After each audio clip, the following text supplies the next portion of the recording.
Gracias por estar aquí con nosotros en este su programa iMoney Super 7.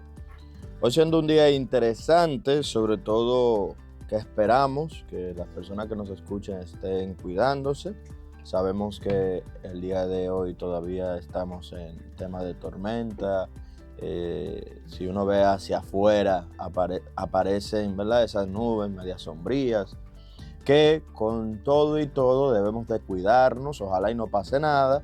Ayer había lluvias muy fuertes, vientos muy fuertes por el este, hay que cuidarse, hay que estar atentos a todas estas situaciones. Por lo tanto, esperamos que si usted no necesita estar en la calle y pueda estar tranquilo en su casa, puede ser lo más recomendable. Si comienzan a ver que está lloviendo de repente o mucho también y no tienen nada que hacer en la calle, por favor, vamos a mantener, digámoslo así, vamos a mantenernos tranquilos, nos vamos a nuestras casas y ahí vaya desarrollándose todo, que un día más, un día menos, no nos va a quitar nada, siempre y cuando nosotros nos mantengamos a salvo, va a ser siempre bueno.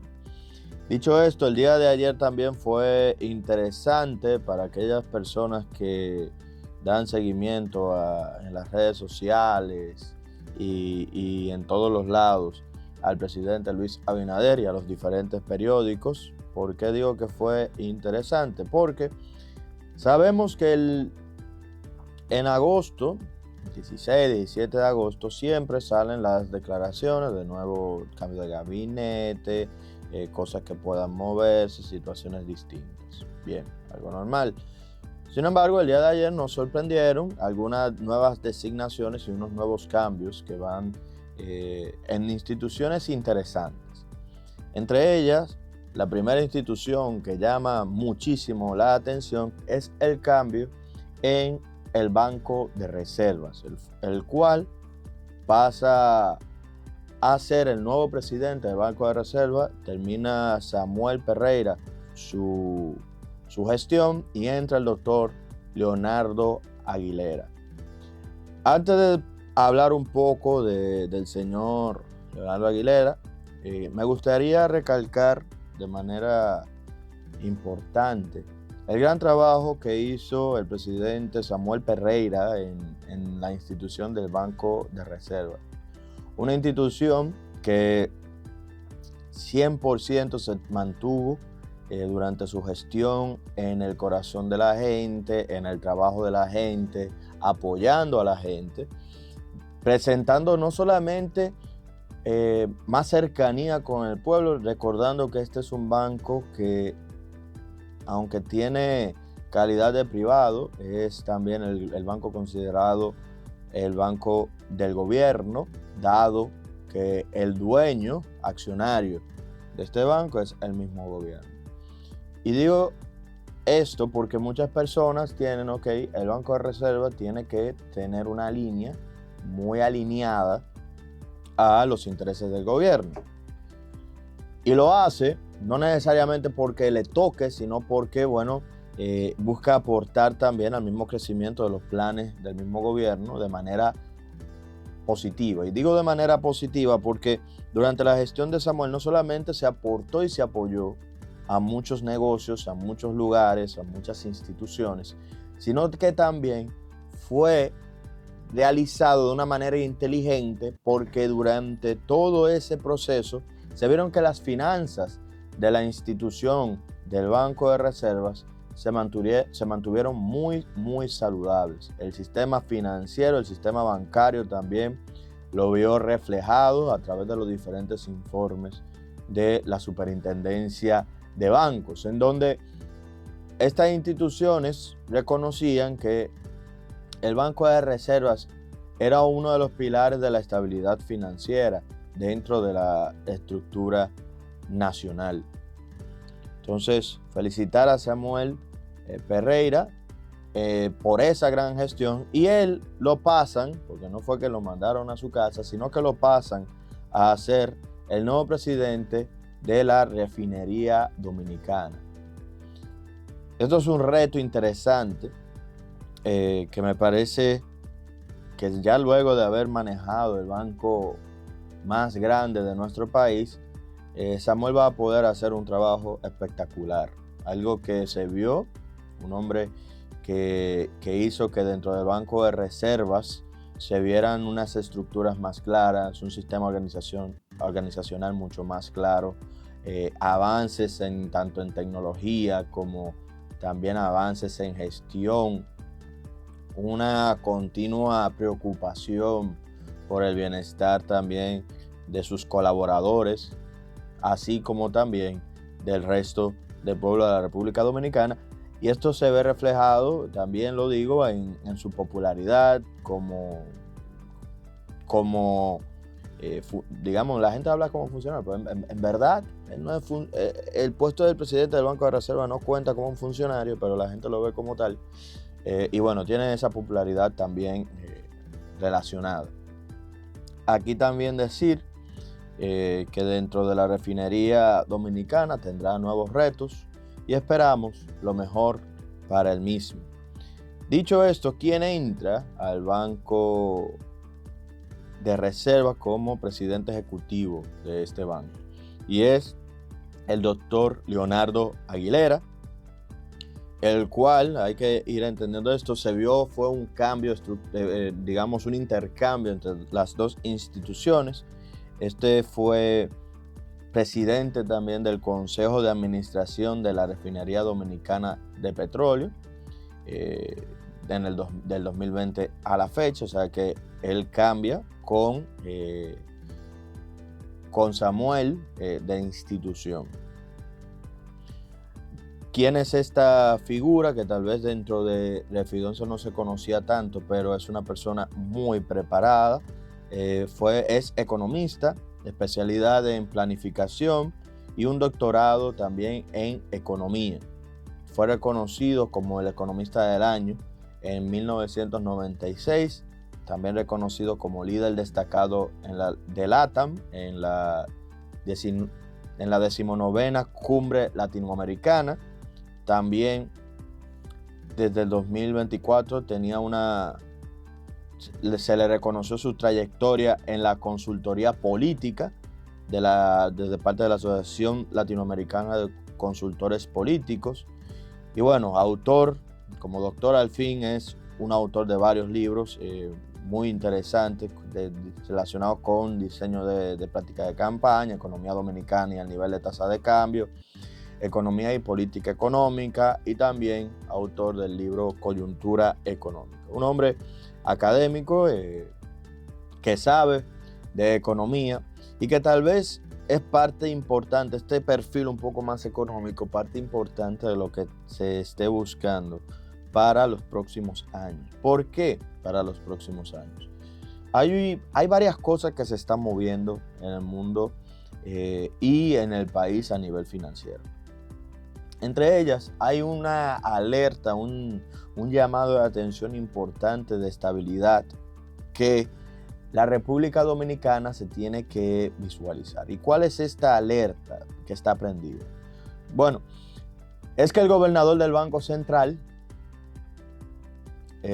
nuestro querido y apreciado Albizu, ya está en una etapa donde se dice muy fuertemente, bueno, que ya le toca, o él va a buscar retirarse, o ya toca que se mueva. Personas pueden estar de acuerdo, personas que no, pero si él decide retirarse, yo no creo que haya mucho que hacer en ese sentido. Y las personas que dicen que hay que moverlo ya porque en verdad ha hecho muy buen trabajo. Si ustedes me preguntan a mí, yo soy de los creyentes de que lo que no está dañado no lo intenta arreglar. Funciona, déjelo funcionando. Pero ahí vamos a la parte humana también, que hay que entenderlo, no somos robots. Albizu es una figura importante que mantiene la estabilidad y la confianza en el país, pero esas figuras también tienen que irse renovando. ¿Renovando por qué? Porque bueno, no son eternas y ojalá Dios le dé vida y salud a Albizu, pero es una realidad humana. Entonces necesitamos ir viendo también ese fortalecimiento a nivel de estructuración económica y financiera en nuestro país. ¿Qué quiero decir con esto? Bueno, el perfil del doctor Aguilera es un perfil mucho más tirado hacia la economía. El perfil que tenía el estimado Samuel era un perfil mucho más tirado también al sistema financiero, que esto es importante entenderlo. Pereira es abogado con especialidad en derecho comercial, o sea que él es más del lado comercial, financiero. Tenía conocimientos también y tiene conocimientos amplios de sistemas financieros, de estructuras financieras, y por eso su buena gestión en el Banco de Reservas. Pero como digo, aquí hay dos vertientes que se ven. La primera, como menciono, un cambio de puesto hacia tal vez algo más relacionado con el mundo económico más que con el financiero, que eso habrá personas que estarán de acuerdo o no. Y también hay que entender algo: el puesto del Banco de Reservas a nivel político también es un puesto muy deseado. Es un puesto muy deseado a nivel general, que eso también tenemos que entenderlo a nivel político. Entonces, ya eso se lo dejaré a mis compañeros que analizan más la parte política, pero eso también puede ser una de las vertientes que se visualicen. Dentro de la estructura del país también ponen como nuevo director ejecutivo del INAVIE a Rafael Adolfo Pérez de León, otra figura que uno mismo tal vez no lo tenía tan en la cabeza, pero no viene de la nada, sino que desde el 2020 era primero miembro del gabinete de salud del presidente y también director general de Promescal. Otra figura importante que entra es a nivel de comunicación, también Félix Antonio Reina, nuevo director del DICOM, el cual sabemos que es un comunicador, un periodista, un catedrático, una persona que sabe de periodismo, que esperamos, y de comunicación, que esperamos en ese nuevo puesto pueda desarrollar también lo mejor para el gobierno. Un gobierno que realmente va necesitando cada día más exposición, mejor, llegar a más personas, que la gente entienda su mensaje muy, muy en claro. Y dicho esto, también entra en la palestra Alberto Caminero también como director de prensa del presidente. Caminero también, comunicador, periodista de larga data, una gran figura, conocida por muchos, galardonado como un periodista de alto nivel, en donde, por ejemplo, ganó en 2022 medalla al mérito periodístico. También tuvo reconocimiento de la Academia Mundial de Prensa en el 2023. Es una figura que conocemos muy bien en los diferentes medios y una figura que personalmente le tenemos también mucho respeto y admiración en ese sentido. Y por último, de las declaraciones que se hicieron en el día de ayer, estuvo Edward Guzmán, el cual va a ser el nuevo director ejecutivo de SENASA. Esta figura tiene algo peculiar. Es un hombre joven en comparación con sus pares. Es doctor en medicina, o sea que es un hombre capacitado, es un hombre que sabe de eso. MBA de la UCA en Argentina en 2017, y también hizo una maestría en Dirección y Gestión de Seguridad Social en la Universidad de Alcalá en España en 2019. Fue gerente general del Consejo Nacional de Seguridad Social y bueno, ahora está como director ejecutivo de SENASA. Esperamos que figura nueva, persona nueva. SENASA tuvo en esta última parte, en este último formato, algunas observaciones importantes que, bueno, se va a tener que resolver y aclarar en el momento. mientras vayamos avanzando. Pero Senasa es una figura a nivel social y de gobierno importante. Importante, ¿por qué? Porque tiene que ser decisivo. Tiene que ser decisivo. Es decisivo en muchas cosas. ¿En qué sentido? En que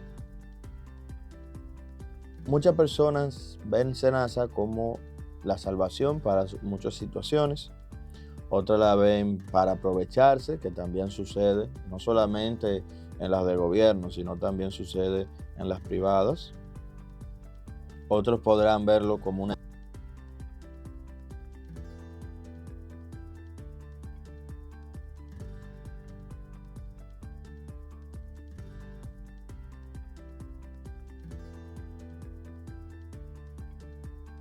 el equivalente de los seguros.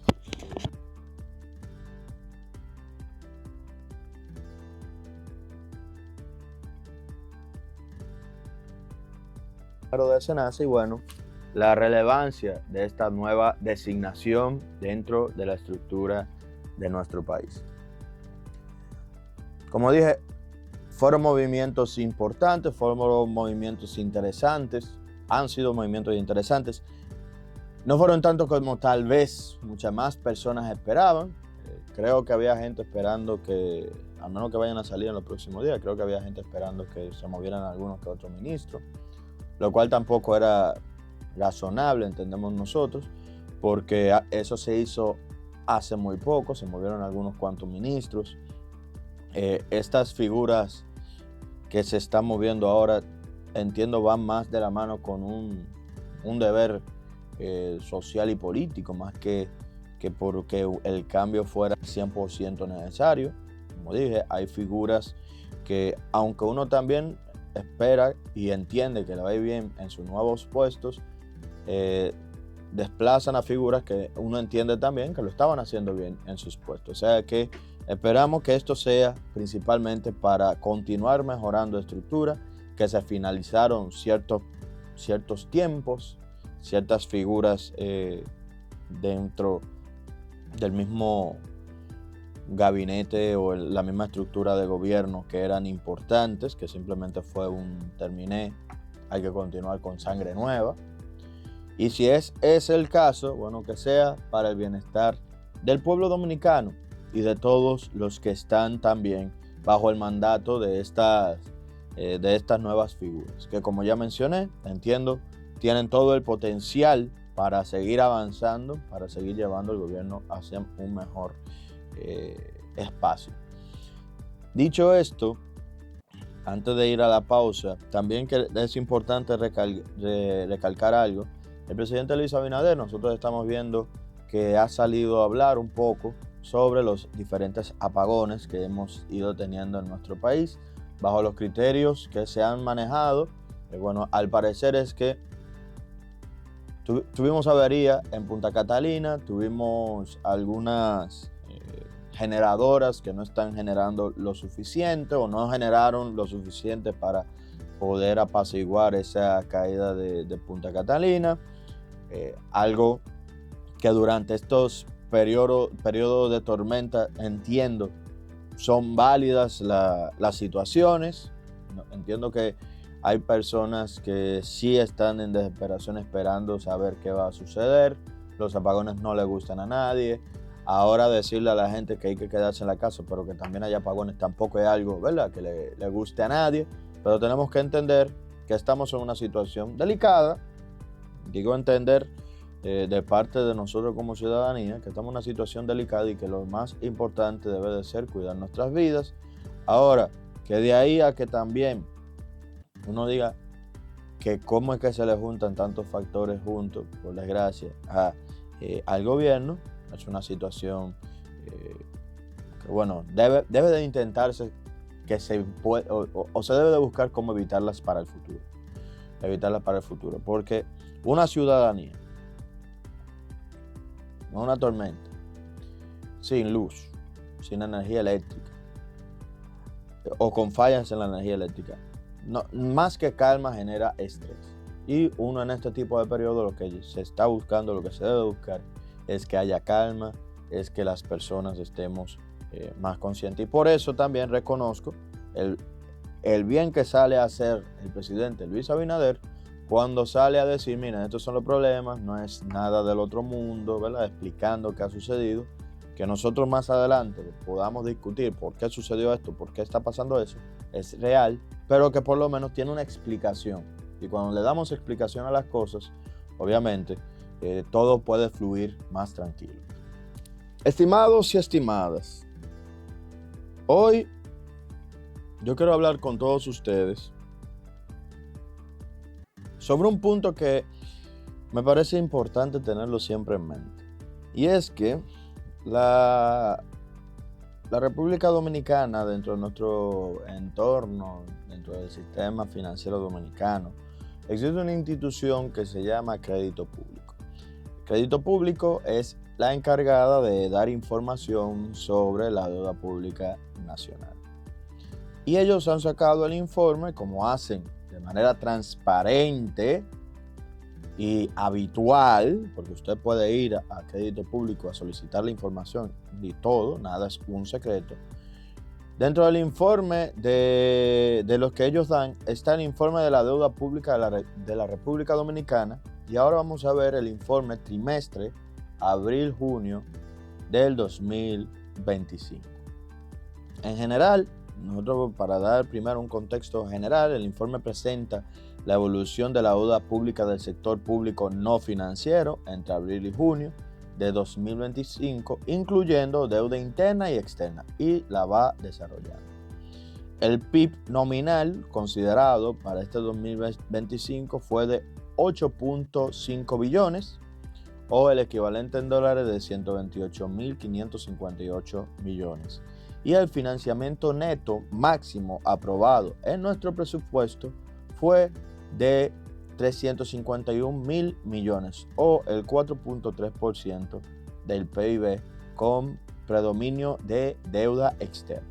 Aquí, para ir explicando esto, y vamos a ir viendo los detalles en nuestro país. Y esto lo quiero traer a colación porque, como siempre he dicho, en los próximos meses vamos a estar discutiendo presupuesto nacional, y se va a hablar del presupuesto nacional y cómo queremos que ese presupuesto se ejecute.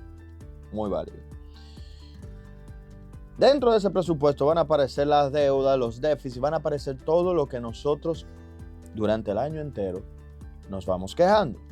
Y lo digo como que nos vamos quejando porque es que es tan simple como nosotros leer esa ley de presupuesto y decir desde ya, para que no la ejecuten el año que viene, qué cosas vemos mal y qué cosas entendemos mal. Y esto es importante ver. Entonces, uno de los puntos que siempre hablamos va a la deuda. Entonces, cuando vemos la deuda tenemos que entender cómo se estructura para ir entendiendo de manera real si esto va en buen camino o en mal camino. Bien.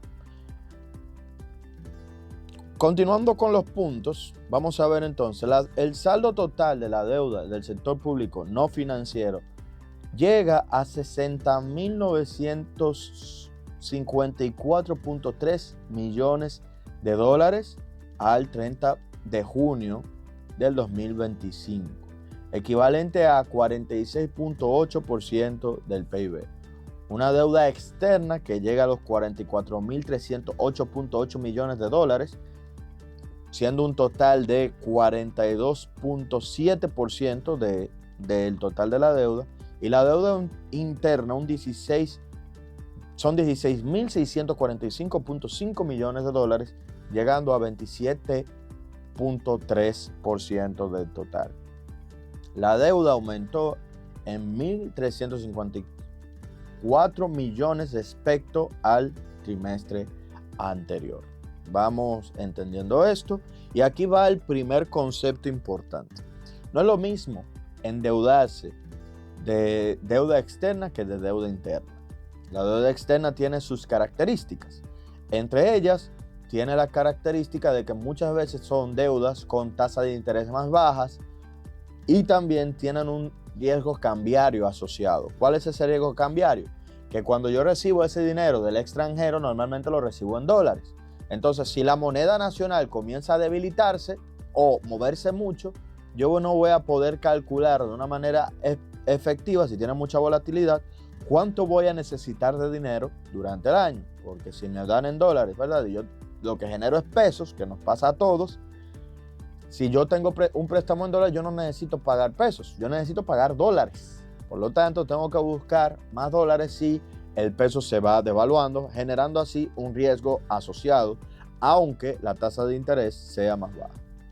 Pero también tenemos la deuda interna, la cual, como tiene una fuerte, digamos, en este caso tenemos un 27.3%, más de un cuarto de la deuda pública, está del sector público no financiero, está en el sector interno. Esta deuda normalmente son en pesos.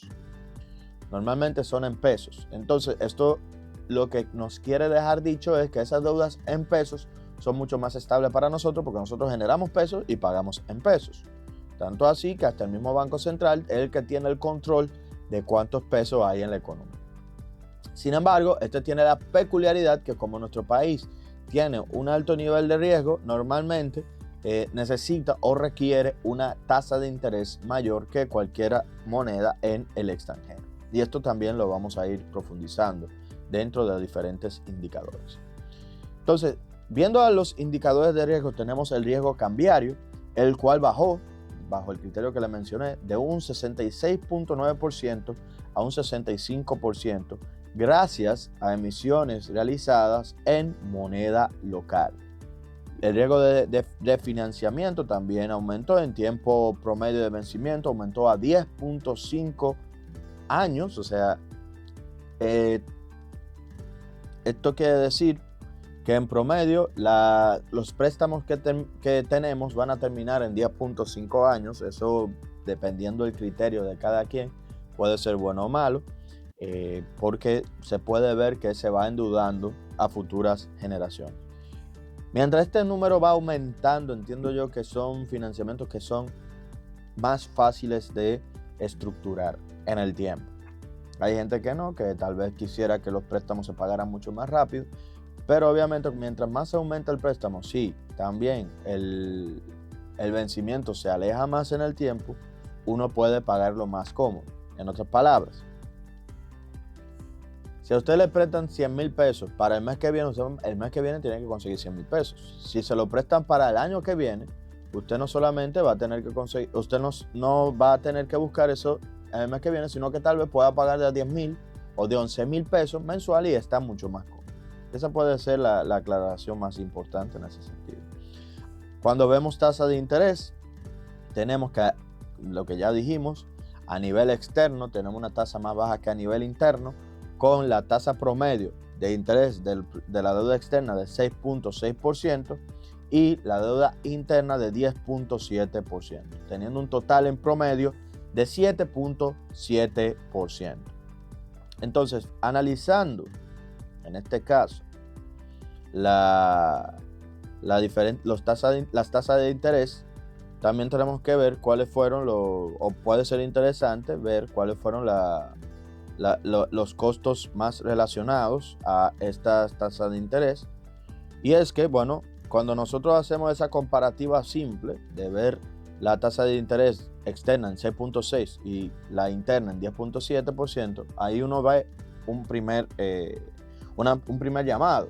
¿En qué sentido? En decir, bueno, para yo endeudarme afuera en dólares, mejor me endeudo, para yo endeudarme adentro en pesos, mejor me endeudo afuera en dólares, con esa diferencia de 4.1% que estamos teniendo en promedio entre la deuda externa y la interna.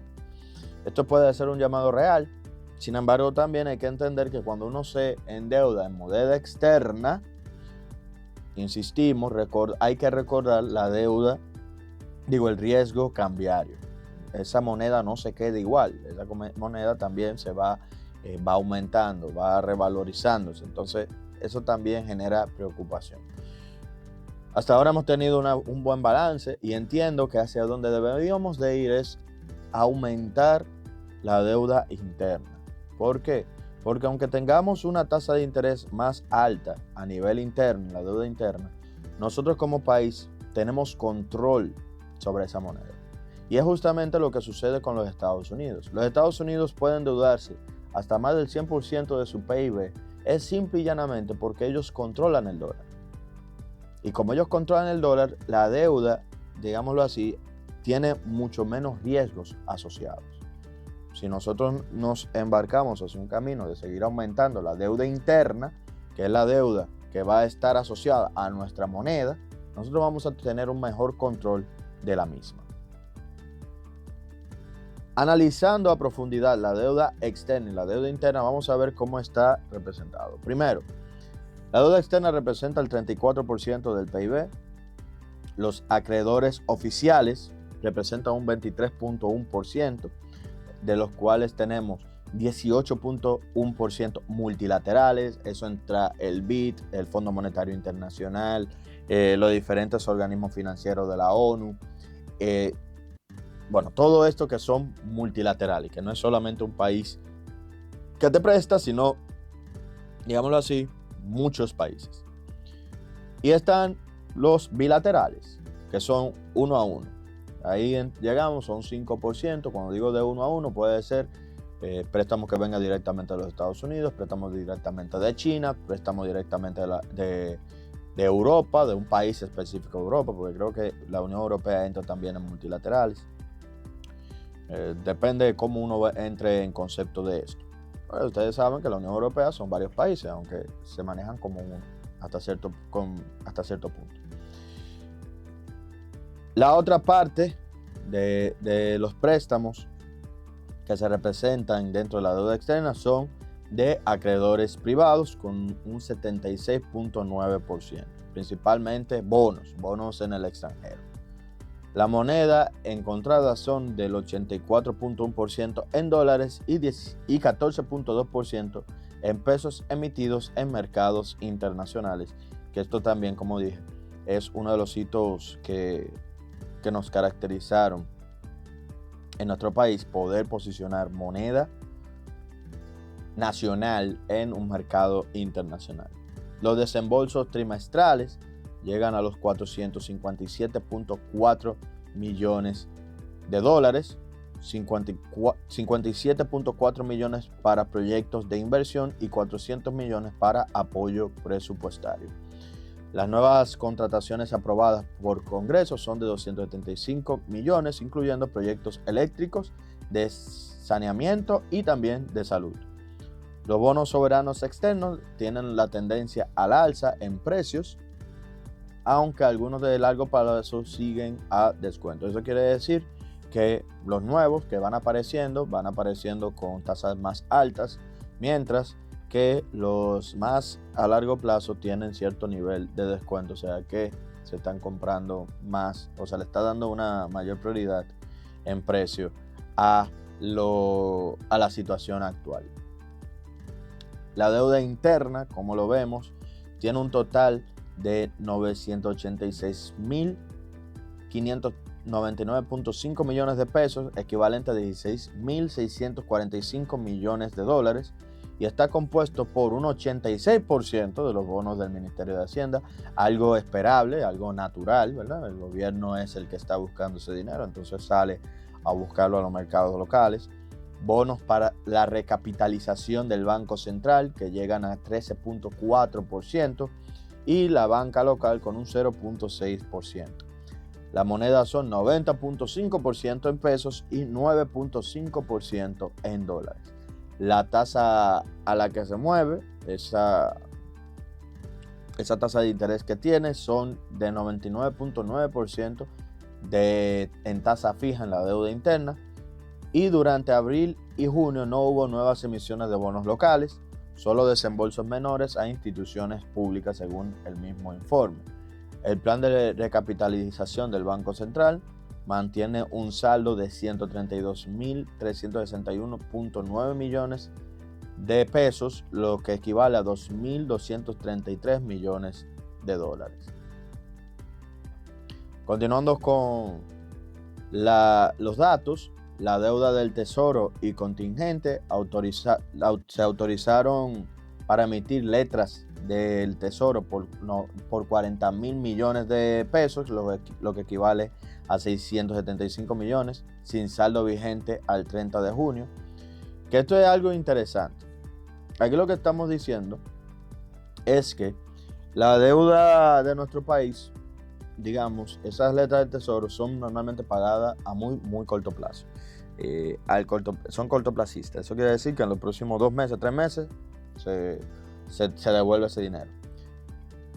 No tienen contingencia y la que se mantienen con garantía, tienen garantía a Fundapec, avales a zonas francas por 1.200 millones autorizados y de este tienen muy poco ejecutado, lo cual también esto es algo interesante para nuestro país en el sentido de que no tenemos mucha situación de garantía, que eso vamos a profundizarlo un poco más adelante, pero en teoría es que si el gobierno no garantiza muchas de esas, cuando digo garantía es que sí la garantiza, pero no tiene un aval.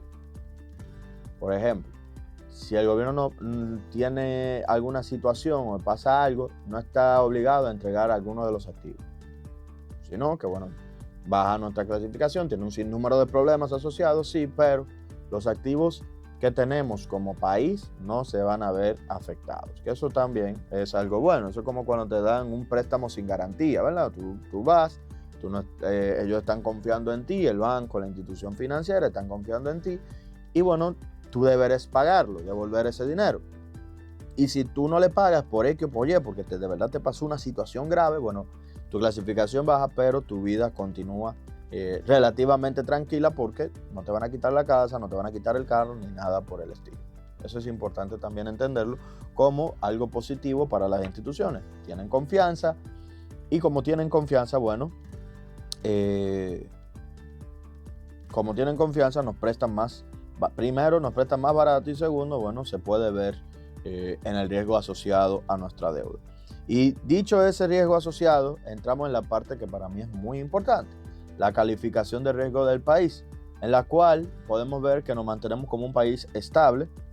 El S&P nos clasifica como BB, Moody's nos clasifica como BA3 con unas perspectivas positivas, Fitch, la clasificadora Fitch nos clasifica con BB negativo, también una perspectiva positiva. Eso quiere decir que seguimos hacia un camino donde nuestro país se está viendo mucho más estable, una economía mucho más fuerte y un proceso real de transformación de nuestro país. Y no solamente lo vemos por las clasificadoras, sino también lo vemos con los márgenes de diferencia que tienen los bonos, las tasas de interés que manejamos en nuestro país respecto a las tasas de interés de referencia que habitualmente, adivinen cuál es la de los Estados Unidos. Dicho esto, la República Dominicana en este índice de riesgo presenta un registro disminuido, una reducción de 17 puntos básicos en su prima, o sea, en esa diferencia, lo cual es algo positivo. Y cuando comparamos con otros miembros de la misma región, nos damos cuenta que la República Dominicana está en una situación no solamente más estable, sino que mejorando, ya que hay otros países dentro de la región que no son tan atractivos ni tienen tanta fortaleza financiera como tenemos nosotros. Dado así esta visión, entendemos que la República Dominicana está en un proceso bien encaminado, continuamos con una deuda estable, tenemos una mayor confianza a nivel internacional y aunque a nivel interno nosotros tengamos nuestras ciertas dudas, que es válido, es importante siempre aclarar estos números, tenerlos en claro y que nuestro país no está tal vez tan mal como nosotros muchas veces pensamos, que la deuda no es tan preocupante como muchas veces queremos hacernos pensar, aunque sí es importante darle seguimiento, porque si no se da ese seguimiento oportuno, en cualquier momento pudiéramos comenzar a tener situaciones que sí pudieran ser graves para nuestro país. Gracias por seguir aquí con nosotros en este su programa iMoney Super 7. Estimados y estimadas, hablando de todo un poco, a nivel general de nuestro país, del mundo, de cómo se está moviendo el entorno económico, nosotros también tenemos que ir viendo cómo se mueve. Bueno, en este programa hablamos mucho de las micro y pequeñas empresas, pero también es importante ver la evolución y el movimiento de las grandes empresas a nivel general, la cual me consta existen unos grupos muy importantes e interesantes en nuestro país que están llegando más lejos. Están llegando más lejos, están buscando expandirse, que eso me parece muy bueno. Y no solamente están buscando expandirse para buscar negocios para ellos, sino también bajo un buen discurso y una buena visión de poder aportar un poco más de valor agregado a otros segmentos de la población o otros sectores de la población, que aquí se ve algo importante que muchas veces no nos damos cuenta, en el cual el desarrollo de nuevas fronteras aporta, o de nuevos puntos en nuestro país, aporta que vayan los negocios para allá. Que los negocios tienen esa intención de crecer, pero si no tienen las infraestructuras ni las plataformas para hacerlo, obviamente no se van a arriesgar, sino que mejor nos mantenemos cómodos donde estamos. Entonces, ahí hay varias instituciones interesantes, bueno, instituciones, negocios, empresas, corporaciones que están con ese norte de querer expandir sus operaciones a nuevas fronteras dentro de nuestro país. Y entre otros puntos importantes, me parece relevante resaltar el siguiente. Grandes empresas generan el 83.7% de las exportaciones, pese a que las MIPYMES generan o las superan en número, que para mí esto no es nuevo. Las micro, pequeñas y medianas empresas dominicanas dominan el ecosistema exportador, en donde, ¿verdad?, nosotros la exportación a nivel nacional, cuando lo vemos, llega a 1.912 empresas formalmente registradas, pequeñas, ¿verdad?, MIPYMES, versus 430 grandes empresas en el 2024, según los datos de la Oficina Nacional de Estadística, la ONE. Y menciona la nota que, sin embargo, estas últimas generaron el 83.7% del valor total de las exportaciones durante ese año, que ascendió a 12.922 millones de dólares. ¿Por qué digo que esto no me sorprende? Miren, en nuestro país hay algo extremadamente importante, y el informe, para el que le interese, de la ONE, está dentro del estudio que se llama Perfil de Empresas Exportadoras 2024, que lo publica la ONU. Que bueno, vamos a darle un chin más de profundidad en otro programa a ese estudio. Pero este informe o estas informaciones no nos sorprenden, porque la República Dominicana tiene algo importante que debemos de resaltar. Hace poco es que se le está dando un cariño a las exportaciones, y hace poco es que se le está dando todavía un mayor cariño a las pequeñas, micro y medianas empresas de exportación. ¿Por qué digo hace poco? Porque, bueno, primero las exportaciones en la República Dominicana, la visión exportadora es una visión nueva, todavía es una visión innovadora que invitamos a todos aquellos emprendedores, a todas aquellas personas, dueños de negocios ya medianos o grandes, a ver el mercado internacional como una posibilidad real. Y es una posibilidad real, el gobierno está en eso y la situación amerita, porque al final, por ejemplo, ahora mismo estábamos viendo que en Estados Unidos, dadas las políticas migratorias que estaban manejando, pueden tener una situación de crisis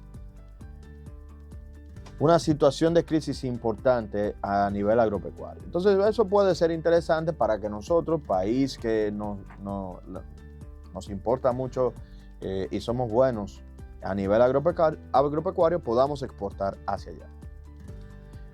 Pero como dije, los grandes son los posicionados en esto. Sí, son los más posicionados en esto, principalmente porque, una, tiene más volumen, y dos, ya tienen relaciones creadas. El exportador pequeño, micro dominicano no tiene esa visión todavía, y el que la tiene es un trabajo que tal vez no tiene una infraestructura tan fácil como puedan tener las mayores empresas. Incluso muchas pequeñas empresas de exportación lo que hacen es comprar el producto final a una empresa X y revendérsela a una empresa Y. que eso es válido, eso está bien, eso es parte del proceso de producción nacional. A mí me parece natural, me parece normal. Y lo digo no por mal, sino para resaltar la información y decir lo siguiente. La República Dominicana debemos de darle un poco más de cariño a las exportaciones, 1. Y 2, educar a la población. Y educarla más y de manera plausible. ¿Por qué digo esto? Yo sé que, por ejemplo, Pro Dominicana son expertos en apoyar a la gente. Ellos apoyan a los emprendedores, buscan emprendedores que quieran exportar, buscan formas de darles espacio para seguir creciendo, buscan que creen esa relación de contacto. Bien. Pero lo que digo que hay que continuar educando es enseñarle a la gente que tal vez todavía no conoce la exportación cómo funciona, cómo ellos pueden acceder a esos mecanismos. ¿Por qué acceder a esos mecanismos pueden ser buenos para su situación nacional, para su situación empresarial? Cómo eso también impulsa al crecimiento de su empresa, su emprendimiento, de su negocio. Y cómo es que estas exportaciones pueden beneficiar a mediano y largo plazo sus futuras relaciones monetarias. ¿Y por qué digo sus futuras relaciones monetarias? Porque cuando hablamos del dinero, vamos a ver los números. Las grandes empresas vieron un ingreso de 10.701.8 millones de dólares el año 2024. Mientras que las MIPYMES comercializaron mercancía por un valor de 2.700.4 millones de dólares. O sea, el 16.3% restante. Y uno dice, la diferencia entre las grandes y las pequeñas es mucha, ¿verdad? Donde las grandes son alrededor de un tercio, una quinta parte casi, de lo que de las exportaciones MIPYMES. Mientras que ellos exportaron casi 5 veces más que las MIPYMES. Ahí simple y llanamente lo que uno puede ver es lo que ya mencioné. Hay más infraestructura en las grandes, sí, tienen una mayor facilidad, pero también la parte del conocimiento. Pero ojo con esto. Las MIPYMES, vamos a redondear las 2.000 empresas y vamos a poner el monto que fueron 2.700.4 millones de dólares. Eso quiere decir que en promedio, si las MIPYMES generaron 2.704 millones de dólares y son alrededor de 2.000 empresas, en promedio cada una de esas empresas el año pasado generó $1 millón. Y para una MIPYME, $1 millón solamente de exportaciones, para mí, entiendo yo, no es un mal negocio. Si son $2.000, $2.000 millones de dólares, dividido entre las 2.000 empresas, son $1 millón para cada empresa, el año pasado. Entonces, eso es algo bueno, eso es algo que se debe de ver. Es que, obviamente, para una gran empresa, $1 millón tal vez poco. Tal vez es poco, $1 millón. Una empresa grande, que mueve miles de millones, eso tal vez es poco. Pero para una pequeña empresa, $1 millón en un solo año, eso yo lo veo bien. Obviamente, ahí hay una estructura de costos, de insumos, que los márgenes son al final lo que deben de regirnos, pero es un mercado interesante y que se tiene que volver más interesante para las pequeñas y microempresas, porque es un mercado que podemos acceder, que podemos alcanzar. Y si lo alcanzamos de manera concreta, con la visión de que, ok, yo soy una MIPYME, pero quiero comenzar a exportar, y estos recursos que solamente vienen del extranjero me van a ayudar a potencializar aquí, porque esto es otro punto importante. $1 millón representa 60 millones de pesos que se mueven dentro de la economía, que se mueven dentro de la estructura nacional, que pagan salarios, que pagan insumos, que dan un valor agregado a una transformación de un proceso. o el desarrollo de ciertos procesos de transformación de algún producto. Mejora la riqueza de nuestro país. Y bueno, mejora también, como ya dije, los bolsillos de las personas. Hay que revisar mejor este informe que, como digo, repito el nombre, muy importante, muy interesante, que viene de la ONU, Perfil de Empresas Exportadoras 2024 para las personas que le interesen. Con esto dicho, hemos llegado al final del programa. Queremos agradecerles a todos ustedes por su sintonía. Recordarles que nos pueden seguir en las redes sociales como @iMoneyRadio y que dentro de aproximadamente 10 días vamos a estar teniendo un taller completamente gratuito de finanzas personales para todas aquellas personas que estén interesadas. De verdad que para nosotros esto va a ser algo muy importante para los que nos escuchan, porque el chiste está, o la razón está en que queremos educar a las personas de una manera gratuita para que usted le pueda sacar el mayor provecho. Agradecemos nuevamente su sintonía en el día de hoy y sigan en esta su emisora, La Super 7.